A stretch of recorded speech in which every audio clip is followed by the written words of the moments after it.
मित्रों नमस्कार। तो लॉकडाउन के चौथे चरण में आपको बहुत कुछ पुरानी बातें याद आती रहती होंगी और बड़े बूढ़े जो भी बताते हैं, हमारे बुजुर्ग लोग जो बताते हैं बहुत पुरानी पुरानी बातें, तो आप भी सोचते होंगे कि वो दिन आज भी होते तो कितना आनंद आ रहा होता और वही दिन हमेशा रहते तो कितना आनंद आ रहा होता। तो मैं आज आपको ऐसी ही कहानी के माध्यम से, ऐसी एक प्रेरणादायक कहानी के माध्यम से उस ओर तक ले जाऊंगा जो बुजुर्ग बताते आपको रहते हैं, जो बुजुर्ग आपको समझाते रहते हैं। ऐसी ही कुछ कहानियाँ मैं आपको बताऊंगा। तो एक कहानी ही ऐसी प्रेरणादायक जो मेरे पास आई हुई है लेकिन शायद आप लोगों तक न पहुंची हो, तो मैं आपको बता रहा हूँ।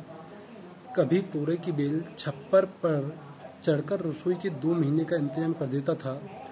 कभी खपेल की छत पर चढ़ी लौकी घिया महीना भर भी निकाल देती थी। कभी बैसाख में दाल और बथुआ, हरा पीठा से बनाई सूखी कुहड़ डौड़ी मुंगोड़ी सावन भादों की सब्जी का खर्चा निकाल देती थी। वो दिन थे जब सब्जी पर खर्चे का पता तक नहीं चलता था। देसी टमाटर मूली जाड़े के सीजन में भोकाल के साथ आते थे, लेकिन खिचड़ी आते आते उनकी इज्जत घर जमाई जैसी हो जाती थी।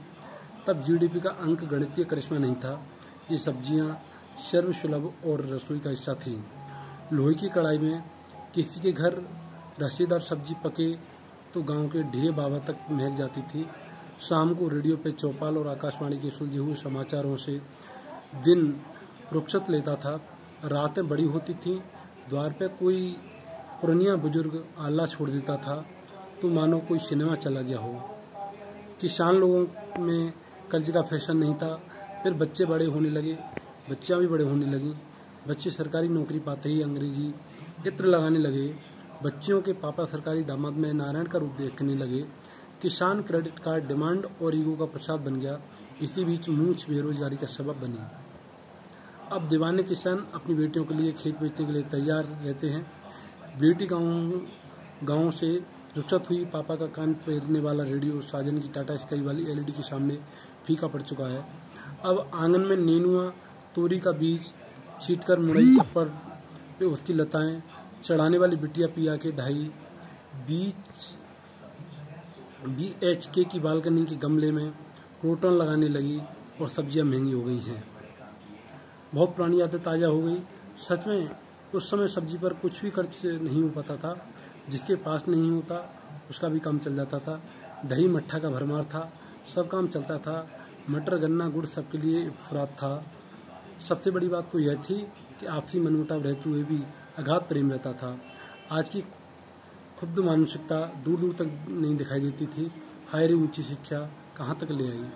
आज हर आदमी एक दूसरे को शंका की निगाह से देख रहा है। विचार यह है कि क्या सचमुच हम विकसित हुए हैं या केवल एक छलावा भर है।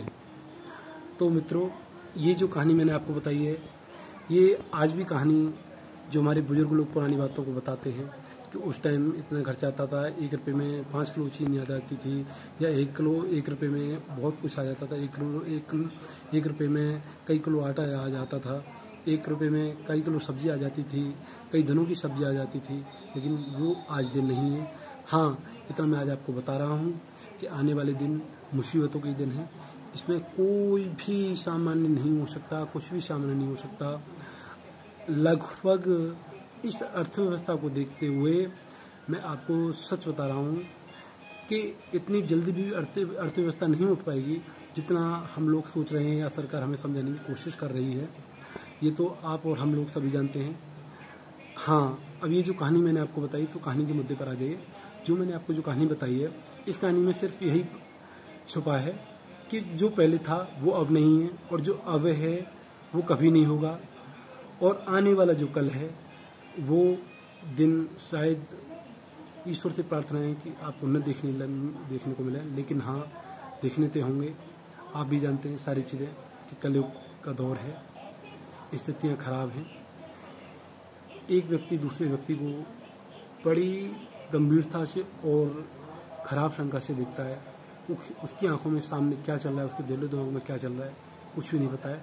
तो आपसे मेरा नम्र निवेदन है, भगवान का भजन ध्यान करते रहिए, भगवान की पूजा में लीन रहिए, अपने घर परिवार को शांति से रखिए, अपने घर परिवार में मन मुटाव बिल्कुल भी न होने दें, अपने माता पिता की हमेशा सेवा करें।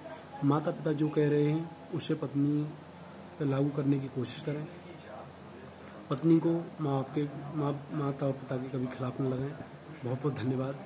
इसी के साथ में इस प्रेरणादायक कहानी के और आगे कोई प्रेरणादायक कहानी होगी तो आपको बताऊंगा। Thank you.